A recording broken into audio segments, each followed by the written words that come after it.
Moi je dis, j'ai un sujet qui me tient beaucoup à cœur quand même en Afrique et au Bénin. Euh, je ne sais pas comment vous voyez, hein, je ne veux pas imposer ma vision occidentale, je veux juste vous demander, tout ce qui touche, vous avez parlé que vous intervenez auprès des jeunes filles par rapport à la sexualité, et la position de Sindo sur la contraception, tout ça. Parce que moi, je vous dis tout de suite, hein, j'ai été assez choqué. Je suis allé à la messe à Saint-Michel l'autre jour. Et quand j'entends parler les curés de méthodes naturelles, j'ai l'impression qu'ils sont sur une autre planète. Dites-moi ce que vous en pensez, vous, en tant que femme. Et si vous pensez que c'est vraiment la solution pour l'Afrique, c'est la méthode naturelle, ou s'il n'y a pas quelque chose à faire de plus efficace et de plus urgent par rapport à toutes ces questions de procréation Par rapport et de sexualité. à la question de procréation et de sexualité, d'abord, c'est un sujet très sensible pour l'Africain et pour le Béninois. Et Sindo travaille beaucoup en milieu rural. Et dans les milieux ruraux, il y a des sujets que vous ne pouvez pas aborder facilement. Voilà. Parce qu'on va vous traiter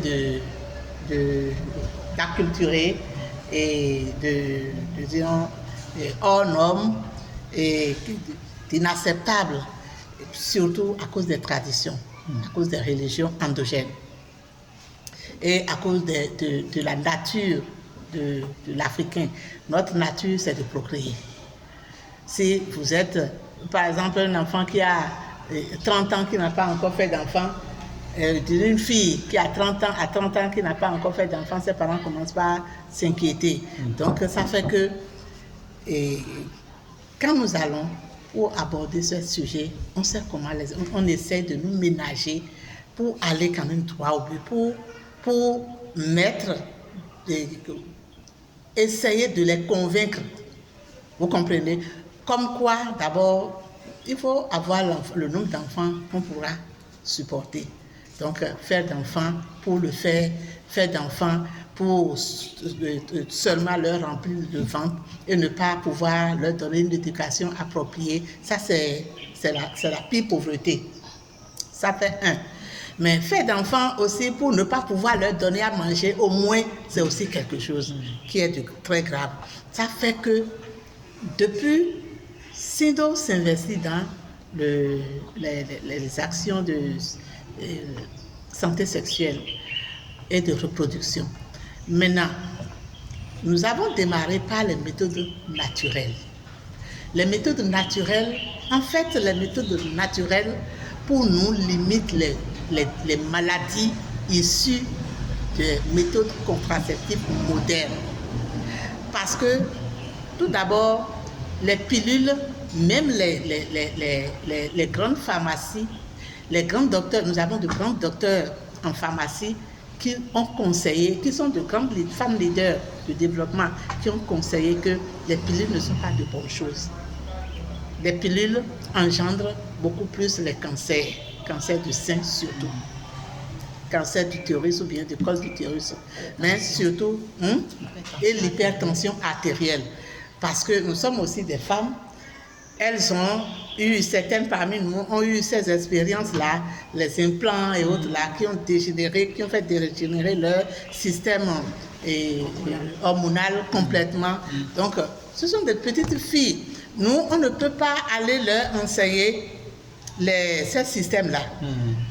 C'est vrai qu'il faut avoir l'âge de procréation et avoir la capacité avant de s'y mettre. Mais de la même façon, nous ne pouvons pas dire à nos filles d'aujourd'hui de ne pas aller à la sexualité. Si vous dites que ce sera de l'utopisme, vous allez parler et elles ne vont même pas vous écouter. Et quand elles vont vous voir approcher, celles-là, elles viennent encore. Parce que c'est l'amusement. Pour elles, c'est se distraire. Et donc, la méthode que nous enseignons, les préservatifs sont une bonne chose, mais préservatifs de qualité. On ne peut pas leur dire de s'abstenir, mais on leur donne l'information sur le fait de ne pas avoir la capacité d'avoir d'enfants et de l'avoir précocement, ou bien d'aller dans un mariage précoce. Et aussi, les sexualités précoces peuvent aussi agir sur le fonctionnement total de l'organisme de l'enfant. Donc, voilà comment nous essayons de ménager. Parmi les femmes avec lesquelles Sindo travaille, il y en a beaucoup qui font le planning familial. Les systèmes de Norplan et autres, là, on n'est pas allé contre. Pourvu que ça leur donne une bonne santé. Et elles-mêmes, elles sont, disons, responsables de leur corps. Si elles voient que ça ne marche pas, elles pourront savoir comment changer. Mais ce que nous avons devoir d'enseigner, sur lesquels nous devons informer, c'est d'essayer de connaître leur corps avant de se lancer dans ces aventures. Et aussi de dialoguer avec leur époux. Nous faisons ces dialogues pour faire comprendre aux époux qui ne veulent pas que les femmes cessent de procréer, mais qui ne donnent rien, qui enlisent les familles dans la pauvreté. Bien sûr. Vous comprenez? Ouais, donc, ouais, très bien. Donc, vous ne voulez rien donner et vous ne voulez pas que vos épouses arrêtent de faire d'enfants. Donc, toute la charge se pose sur la femme, mais elle n'a pas cette capacité-là pour pouvoir subvenir aux besoins de tous ces enfants-là. Donc, au même moment, ça abîme la santé de la femme. Parce qu'une femme qui aura de nos jours 9 enfants, 7 enfants, qu'est-ce qu'on va en faire? C'est bon l'enfant, mais comment elle pourra les gérer? Donc, nous sommes au milieu des deux. Par rapport aux jeunes filles, on ne peut pas conseiller d'aller faire ces trucs-là parce que beaucoup de jeunes filles vont le faire. Nous on le dit, mais elles le font. Mais il faut quand même dire ce qui est bien, orienter sur ce qui est bien. Il y a la réalité qui est là. Beaucoup d'enfants, pour détruire sa santé et sa vie, s'enliser dans la pauvreté n'est pas une bonne chose. Mais de la même façon, se lancer dans les méthodes de contraception sans se connaître, sans connaître son anatomie, sa physiologie, avant d'aller se lancer, ce n'est pas non plus une bonne chose parce que de nos jours, les cancers pilules, ce n'était pas le cas il y a 15 ans, il y a 20 ans, mais même 5 ans, mais de nos jours, les cancers pilules, et c'est à cause de ces méthodes de contraception.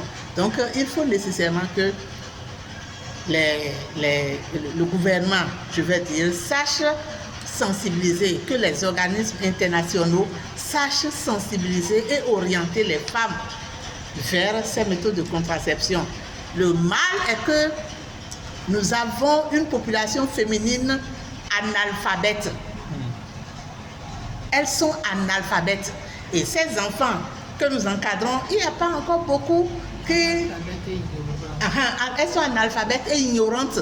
Elles ne s'informent pas, elles ne savent pas lire. Elles écoutent très peu la radio pour savoir ce qui se passe. Elles ne regardent pas la télé pour savoir ce qui se passe. Donc, il faut que nous, qui sommes à leur côté, que nous les informons. Mais le gouvernement ne fait pas une démarche envers ces populations avant de lancer les choses. Ce n'est pas une bonne chose. Bien sûr. Voilà. Ok, merci.